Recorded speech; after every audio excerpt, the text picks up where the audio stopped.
Welcome to another episode of Game of Attention. Today we are discussing a Forbes article that speaks about emerging trends in the beauty industry. The three trends that we're going to be discussing is marketing, technology, and men within the industry. And I've got Becky and Marilena with me today, who are going to now introduce themselves. Becky? Yeah, hi, I'm Becky. I'm Strategic Partnerships Manager here at Dragonfly. Really, what that means is I work with any of our agency partners, any sort of partners, and also looking after some of our accounts as well.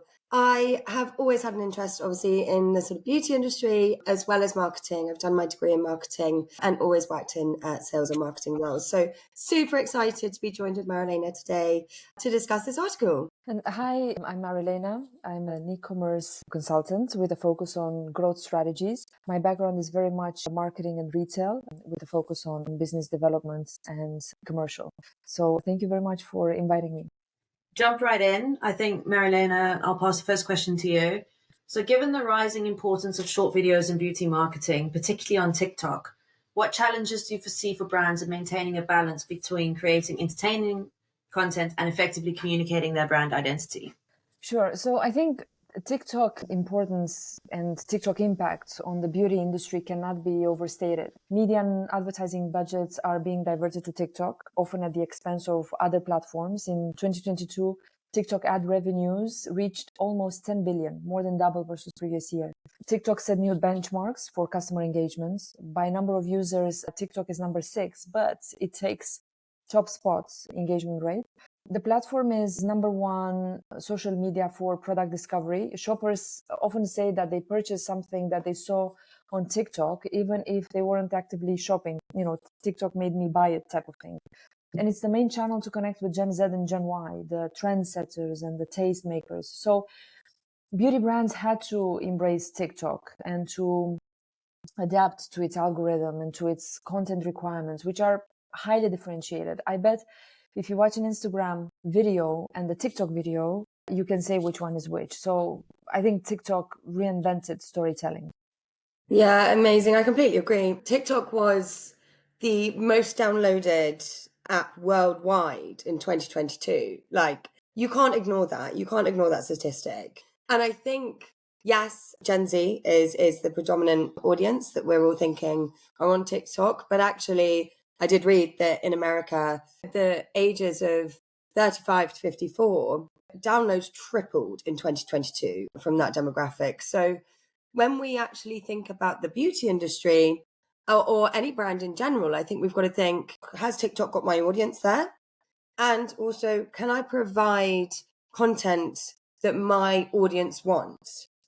And I think when I think about TikTok, and like Marilena said, there's a level of authenticity that we get from short form videos on TikTok when we compare them to perhaps other short form videos on other platforms. TikTok's been incredible in driving this level of personalization because actually it's at the end of the day about co-creation. When we're creating with TikTok to create these short form videos in a personalized manner, we're co-creating with influencers and bloggers. These bloggers don't necessarily need to be followed by millions and thousands of people because of the algorithm that's set behind it. It gives everyone a chance to go viral. So I think the importance of TikTok is obviously huge. It's something that brands really shouldn't leave untapped. And actually, the scalability that comes behind it is something so, so valuable, I think, for brands. And to build on that, I think I remember I was reading this stat. 65% of the marketers say that professional looking videos from brands, they look out of place. And TikTok challenged Instagram's curated look of perfection, idealism, rigidity, and brought imperfection, experimentation, and humor. And brands can experiment. And I think TikTok is a kinder place for failure. And it's also the biggest world collection of niches. You can find anything and anyone, from all sorts of quirky characters to situations to preferences. So coming back to your question, the balance between creating entertaining content and effectively communicating brand identity, I think first thing is there has to be an overall strategy and direction that puts TikTok at the forefront of the marketing efforts. And in my experience as a consultant, I worked with clients that were first movers. And usually these were the tech savvy companies, the DTCs, the online first brands, and they were quick to adapt. and to understand TikTok's algorithm and content requirements. And on the other hand, there were the wait and see, the more risk-averse brands, and they struggled to move out of this aesthetic-focused, curated look. They were slower to engage with customers on TikTok, which brings me to the next point, which has to manage TikTok presence. You need to have specific skills in your company that are not so easy to find. You have to be able to tell a story that is relatable, authentic, funny, engaging, use sounds, use music, use TikTok effects. And on top of all, it has to be on brand. And so marketing people had to throw their branding books out of the window and reinvent their storytelling for TikTok. And in this case, the first mover always wins.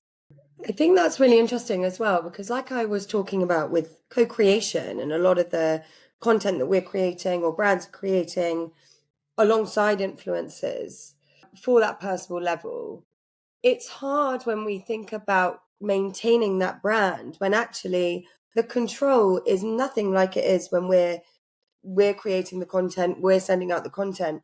You're able to give it a certain look and feel, but when you're co-creating and partnering with influencers, that's where the control goes slightly out the window. So that's what I see as probably the main challenge in terms of maintaining brand identity, particularly when we're talking about short form videos on TikTok. I guess perhaps different, like we've touched upon already, and things like Instagram, because that's very much managed by brands as opposed to the influencers. So I think that is perhaps one of the biggest challenges to maintaining brand identity when creating engaging content on TikTok. But as we've spoken about, all of the other benefits before that, I don't think that's something that should waver you away from focusing on this kind of platform. Thanks. That's really insightful from both of you. Thank you. Becky, I'm going to steer the next one towards you. So Okay. considering the growing trend of startups focusing on technology innovation, obviously in what we do, we're looking at attention and AI in the beauty sector. How do you see the competitive landscape evolving over the next few years, specifically with AI in enhancing product development and refining marketing strategies for beauty brands?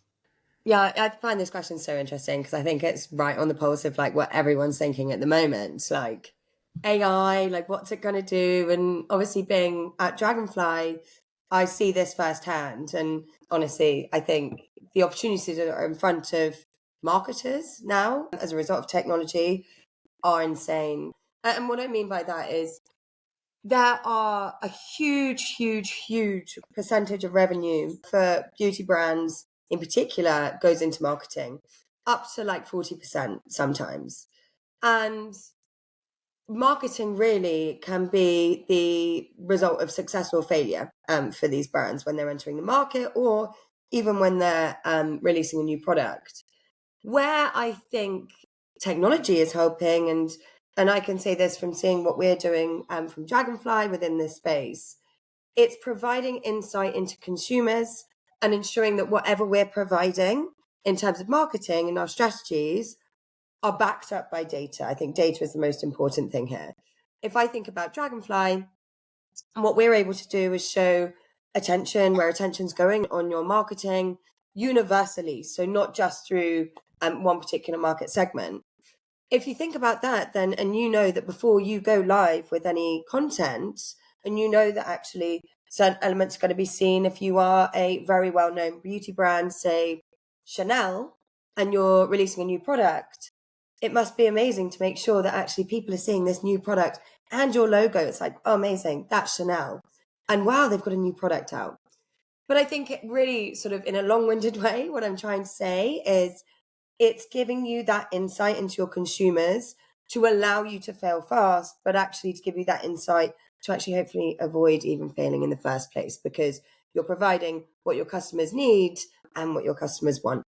Yeah, so if we think about the beauty industry, there's a relatively high number of new beauty startups launched every year, high relative to other industries. The barriers to entry are low in the industry.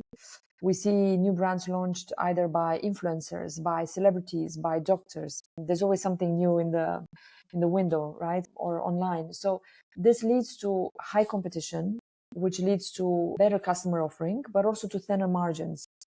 And this is where technology can come in and help by creating efficiencies and cost savings. And I think, Becky, you touched upon the topic of cost savings, and AI has multiple applications for marketing. And I think we can dedicate a series of podcasts on the usage of AI in marketing. The topic is so rich. So you can have content creation through generative AI for blog posts, articles, and product description. You can have personalized messaging, which is key for customer engagement. Visual content generation for social media posts, advertisement, and website banners. Video production, which can be especially useful for creating short videos for social media marketing, and generally, for designing creativity, for product and logo design. So the applications and the impact is huge. And I think on the short term, companies will be able to move much, much faster. AI will enable speed of innovation, of experimentation, fail fast, as you were saying, Becky. Most importantly, will enable customer understanding, because AI is able to analyze large data sets and to do sentiment analysis, which is the analysis of public perception and sentiment towards companies or brands. Can do customer behavior prediction, demand forecasting, voice of customer analysis, real-time market monitoring, and so on and so on. On the medium and long term, the gap between brands and companies will become much wider. Embracing tech gives a huge competitive advantage. Whoever is slow to adapt will lose market share in the segment they operate. On technology and AI, is there also, specifically in the beauty industry, are we also talking about a new scope for inclusivity? Because we have so much more data, and there will be more opportunity to make things more inclusive for people of color and, different genders and that kind of thing. Does that not also elevate us as humans to kind of reach more people? Absolutely, because this is about AI's ability to analyze large data sets and do that much faster. So maybe in the past, because of limited resources, marketers had to focus and make some strategic choices around what they want to analyze, what they want to tackle, product innovation, specific for that customer segment, etc. Whereas now with AI, we can cast a much wider web out there, and analyze, learn much faster. And this will have also an impact on product innovation, right? Because we will be able to design a product that is fit for purpose. Yeah, absolutely. I think, and I forgot to mention this in the earlier question, one of the most interesting things that I read was for 16 and 24-year-olds, over half of them trusted purchasing off a blogger than they did from an actual staff member in store.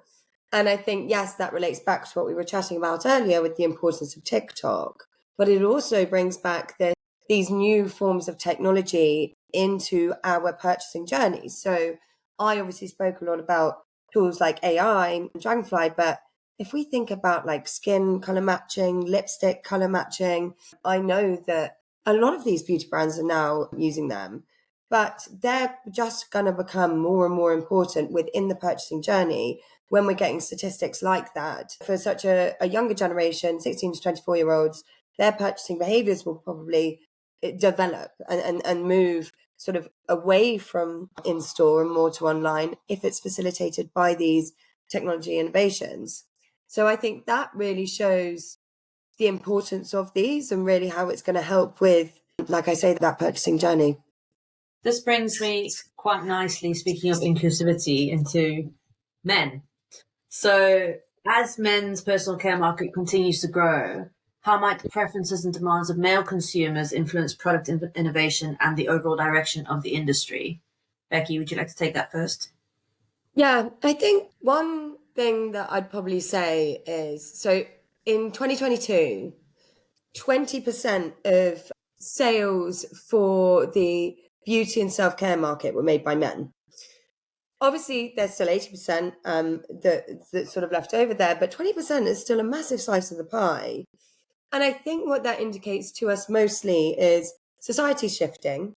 More people are embracing sort of different forms of beauty and self-care. And I think that's important and shown by sort of the sales statistics. But I still think that there's probably a level of hesitation in terms of going in store and buying beauty products for men. And so I think when it comes back to like what I was talking about with particular technologies that can help us with purchasing online, then that's a fantastic way to sort of tap into this particular demographic or gender. I was thinking of sort of examples, and I think Harry's is a really good example. They do men's shaving kits on a subscription basis.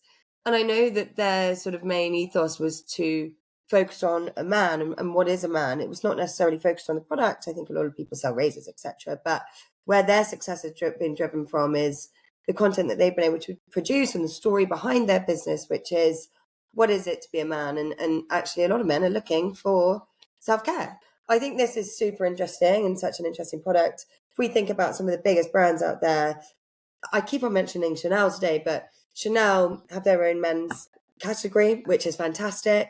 If you think about Mr. Porter, they now have a huge sort of section for men's beauty and self-care products. I think that it's time that a lot of people follow now because, like I say, it's an untapped market. I think we'll see that 20% increase more and more and more. Definitely, men continue to be an untapped customer segment despite innovation and changes in the behaviors and attitudes. I think just to think, globally, there are regional differences, and I want to take the absolute example of South Korea, which has the biggest men's skincare and makeup market worth 7 billion, and it tends to keep growing with the Gen Z and their gender style. And compare that 7 billion with UK's 500 million. There are generational differences.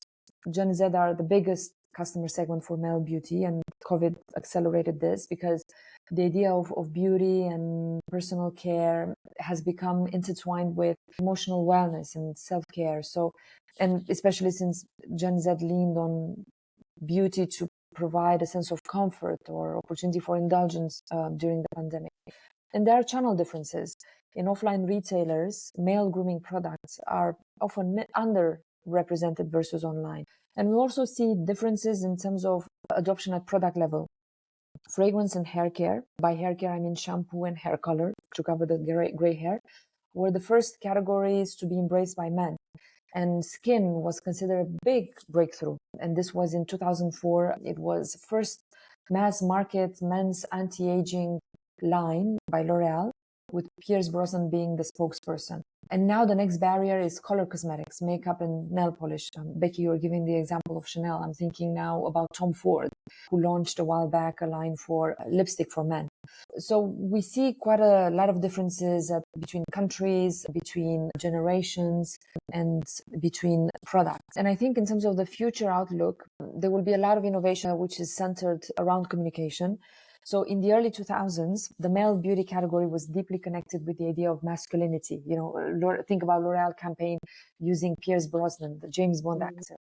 And now it's about tackling more delicate topics and allowing the brand message to lean into vulnerability, taboo, or delicate topic. Brands will come up with campaigns to challenge the norms and effectively leading to category growth. Like I was saying as well, with the example of tapping into less sort of masculinity, but actually vulnerability or a different sort of way of talking or way of presenting. But I think then when we've been talking back at the early question of TikTok and the way that we can create authentic messages through short form videos, I think then we'll see that there's an importance there and a tie-in there with male beauty as well as that authenticity that we can gain through platforms like TikTok. There's also to build on the idea of authenticity. Authenticity is needed in communication, but it's also needed in terms of product innovation. And social media is very good at calling out opportunistic brands. I remember there was this huge backlash against a beauty brand, who shall remain unnamed, that sells separate skincare ranges for both men and women, but the product formulation was the same. So taking shortcuts is not an effective way to tap into the segment. It's interesting because it's kind of like this evolution in the beauty industry is very much full circle. The more data we have, the more we learn, the better we do, the more inclusive we are. And it's going to be interesting to see where it leads in the next couple of years. I wanted to finish off by thanking you both for your insights. It's been a great discussion and really interesting. I've learned quite a bit, which is always good. So thank you both for your time. Thank you for inviting me.